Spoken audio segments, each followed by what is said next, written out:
Bom, meninas, já que destravei um medo aqui, resolvi ficar mais um pouquinho. Muito bom. Pensando na ansiedade, né? O que vocês acham da gente conversar um pouquinho sobre a diferença entre ansiedade e pânico? Né? Trazer mais um pouquinho, algum exemplo, talvez, de agorafobia para ficar mais claro para o pessoal. Eu acho ótimo. Posso começar, Lucy? Pode. Vai de pânico, já Vou que de você pânico, né? falou sobre Deus Pan, agora você continua. Ótimo. Eu vou trazer um pouco do pânico como justamente aquele exemplo que a Lucy concretamente apresentou, o sustão que ela tomou aqui. O pânico é algo muito intenso. Ele tem uma carga de duração menor que uma crise de ansiedade, né? Aqui eu não estou falando de síndrome do pânico, tá? Eu estou falando do pânico. Síndrome, entendam essa palavra sempre como um conglomerado de muitos outros sintomas que vai requerer outras análises de outras comorbidades, de outras patologias. Eu estou falando de uma crise de pânico. Como que a gente vai saber, eu tive uma crise de ansiedade ou eu tive uma crise de pânico? No pânico, gente, ele não tem uma causa pronta. Quando você pergunta para uma pessoa numa crise, passando ali um período, ela vai falar, eu nunca tive isso. A pessoa vai falar assim, não sei de onde veio. Terceiro exemplo, a pessoa pode inclusive ter uma crise de pânico deitada na cama. No momento mais relaxante. E na maioria das vezes é deitado, né? É assim, é quando você relaxa que as coisas do inconsciente tomam essa pessoa. Quando você, né, a gente fala do dormir, do sono, é o momento que a gente está mais vulnerável. Inclusive, é aí que os sonhos chegam. Os sonhos, eles chegam nessa hora, onde a nossa consciência baixa, o ego dorme, eu falo, o ego dormiu, chega, não tem mais certo ou errado, e aí o inconsciente vem, porque no inconsciente não tem certo ou errado, não tem tempo. E aí, o que está inconsciente, o que está oculto, que é o pânico, que é aquilo que te machucou, mas assim, por algum motivo, essa pessoa, ela passou por cima. Ela falou, agora eu não dou conta de olhar isso. É um trauma, uma tragédia. Que de alguma forma, ela não foi possível ela olhar para aquela dor. Então, quando a gente olha para uma crise de pânico, a gente vê ela sempre como uma comorbidade. Tem algo além. A crise de pânico não é uma patologia isolada. A pessoa não tem pânico. Vocês estão entendendo? Uhum. Elas têm a crise de um pânico oriundas de alguma outra, ou depressão, ou até ansiedade também. Eu acho que vale dizer, desculpa até te interromper, assim, que a gente, pensando numa crise de pânico, né, eu acho que para a gente entender, a gente pensa mesmo na intensificação desses sintomas, porque vem de uma maneira muito impactante. Isso. E na imprevisibilidade dos sintomas. Então, a gente não sabe de onde vem, para onde vai. Ela simplesmente vem de maneira abrupta e faz com que a gente não consiga fazer absolutamente nada, não saiba de onde veio, para onde foi. É isso. Né? A gente só sabe o que a gente sentiu, e sentiu de uma forma muito forte. É né? isso mesmo. Essa é a grande diferença entre o pânico e a ansiedade. A intensidade, ela vem muito forte. Às vezes até alguns pacientes, né, chegam para mim depois de uma crise de ansiedade. Na próxima sessão, então, Michele, eu tive uma crise de ansiedade ontem e agora eu preciso te contar o que aconteceu. Eu falo, você não teve ontem, você ainda está. Né? Na ansiedade vai continuando o sintoma ainda por mais tempo. No pânico, não. Ele pode dar, inclusive, você está no restaurante, você tem uma crise de pânico, você trava ali. E na ansiedade, assim, para a gente deixar bem explicadinho, né? A ansiedade, normalmente ela é situacional, né? Então, hoje, né, eu desenvolvi aqui, eu estava com medo, né? Me ativou a ansiedade de vir, né, no podcast. Amanhã eu posso estar com medo de fazer uma entrevista, né? Então, a ansiedade, né? A diferença entre o pânico e a ansiedade nada mais é do que A ansiedade, ela é situacional. Você sabe, o porquê que você está sentindo ansiedade, vem numa condição de enfrentamento. O pânico, a gente não sabe de onde vem, ele só vem. E normalmente a gente trata o pânico justamente criando uma condição de exposição ao que te gera pânico, né? Então, como que eu posso entrar em contato com o que está me gerando pânico? Frente a isso. Você falando frente, né? Até para deixar, né, mais metafórico, né? O pânico e a ansiedade. Imaginem o pânico, o iceberg do Titanic. Surgiu. Tá na frente. Vai bater. Alguém teve algum sinal antes? Perceberam? Não. Um iceberg imenso e ele vai te rasgar inteiro, como foi no Titanic. A crise de ansiedade, imagine como uma tempestade. Primeiro um raio, o céu vai escurecendo, um trovão mais forte. Então, a crise de ansiedade é como se fosse aí essa tempestade anunciada. E o pânico, ele é gigantesco. Ele vai te rasgar inteiro. Né? Então, ambas são também sinais da nossa mente. Será que eu falei certo aí da tempestade, Lucy? Me ajudam aí um pouco na ansiedade? É isso. Acho que você falou tudo. Falamos de pânico, de ansiedade. E aí eu vou trazer aqui a minha vivência com a agorafobia. Ótimo, vamos ouvir. Medo do desconhecido. Medo de estar, por exemplo, aqui, cheguei no estúdio, eu vou dar um 360. Eu preciso saber se acontecer qualquer coisa, eu sei por onde eu vou escapar. Né? Então, eu descobri muito tempo depois porque que eu não ia ao cinema. Eu tenho pavor de cinema. E aí, hoje, para eu ir ao cinema, eu tenho que sentar perto da saída de emergência.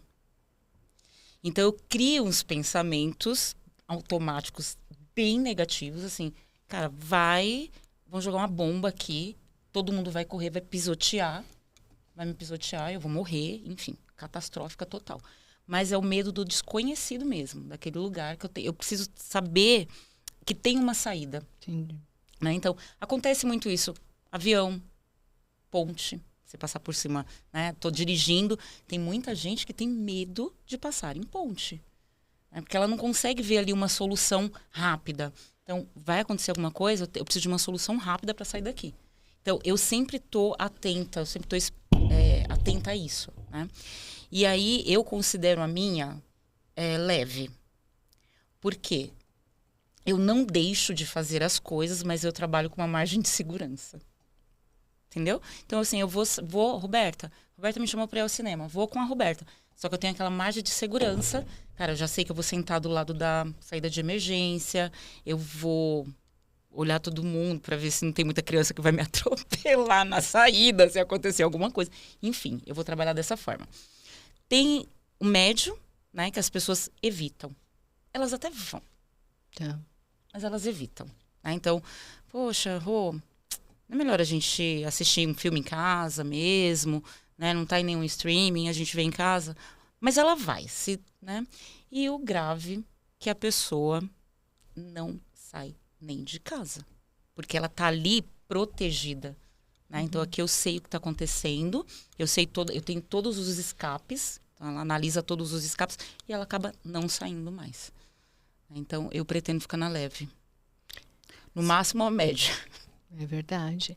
E isso que você falou, né? A pessoa não vai, né? Que é o próprio conceito da agorafobia, né? A fobia de lugares públicos, né? A fobia é o medo excessivo. Sim. Né? Tudo que começa com fobia é um medo aumentado. E nesse caso, é o lugar público, que é onde menos a pessoa controla. Uma coisa, você está na sua casa, por isso que a escolha é ficar em casa, é o lugar mais conhecido. Sim. Né? Mi, pensei em algum negócio aqui interessante. Imagina você vai numa festa, tá? Aí você coloca um salto. Um salto alto. Aquele salto tá te gerando desconforto. Mas ainda você tá lá plena, né? Você fala assim, não, aqui, né? Qualquer coisa eu tiro o sapato. Você já tá ali, né? Planejando alguma coisa. Você tá plena. Cara, e se você continuar e aquilo começar a machucar? Aí arranca a pelinha do seu pé. E aí forma bolhas e você tá ali. Aí gera sofrimento. Né? Então, por isso que a gente sempre fala, cuidado. Cuidado. Uma coisa é um transtorno, outra coisa são os traços.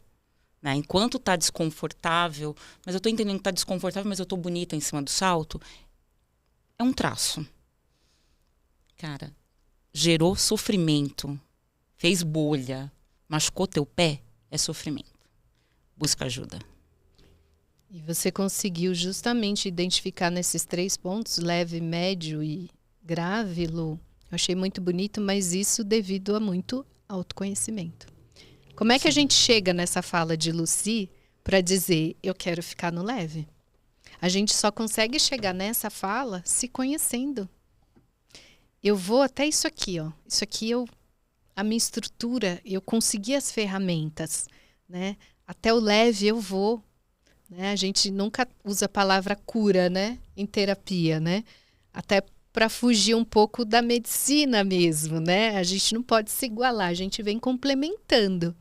Logo, na psicologia, não é cura, é transformação. A Lucy relatou aqui as transformações que ela faz na ida ao cinema. Vou ficar perto da saída. Vou num horário que seja o melhor para mim, né? Então, são essas transformações que vão trazer um repertório ativo para a vida dela. E isso é o trabalho que a psicoterapia faz, fazendo a gente conhecer mais de si mesmo. Gente, eu posso, aproveitando assim a oportunidade, eu posso deixar, acho que a gente falou bastante sobre pacientes mesmo, né? Sobre um olhar mais leigo sobre o que nós podemos oferecer. Mas eu posso aproveitar essa oportunidade para deixar aqui até mesmo uma dica para os novos profissionais que estão, né, se adentrando aí nesse universo maravilhoso da psicologia. Aqui você pode tudo. Tá. Bom, eu vou aproveitar esse momento para dar o seguinte, né? A Michelle falou muito bem sobre o iceberg, né, do pânico, né, na profundidade. Então, aproveitando, né, os novos profissionais que estão por vir, aos que já são psicólogos aí há muitos anos, eu gostaria de aproveitar a oportunidade para dizer que é muito importante a gente se embasar, né, dentro de uma abordagem específica da psicologia. Mas é muito mais importante a gente perceber os nossos pacientes como indivíduos. E dentro dessas individualidades, eles têm diversas áreas de vida. E às vezes a abordagem escolhida ela não é suficiente para tratar o seu paciente como um todo. Então, que os novos profissionais e que os antigos tenham esse olhar para o paciente, onde possam se utilizar de todas as abordagens que são ricas, cada uma na sua individualidade, pensando no seu paciente como uma pessoa humana, né?